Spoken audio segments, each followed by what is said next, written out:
ngokwakho nje ngombono wakho ibinjani inkonzo, ikuphi okujabulelile, ikuphi nje okukuvuselelile emoyeni? Cha sisi nje nkosami ngizothi inkonzo ibinhle kakhulu nokuhleleka kwayo ibihlelekile.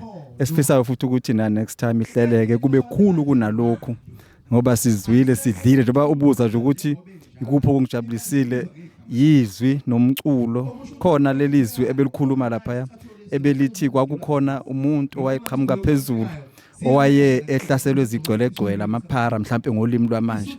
Lowo muntu lowo wabonakala kwaqhamuka umpriest elimele kodwa umpriest wamgwemela waphuma eceleni. Kwaqhamuka bonke abantu bamgwemela, kwaqhamuka umSamaria okuthiwa ngowayenesihe kodwa wamthatha wayomgeza wambeka kahle endlini ukuthi nomuntu kufanele abanye abantu esibafice senxakini masibasize.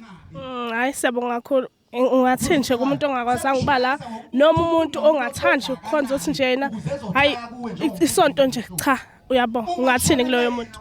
Kusami ngathi umuntu nje makayijube phela umuntu abe nomnyakazo, umuntu makakhumbule lapha avela khona ngoba nencwadi isho njalo ithi khumbula umenzi wakho singakafiki insuku zokuthi nawe ufikelwe isikhathi nentethe ingakomele uthini.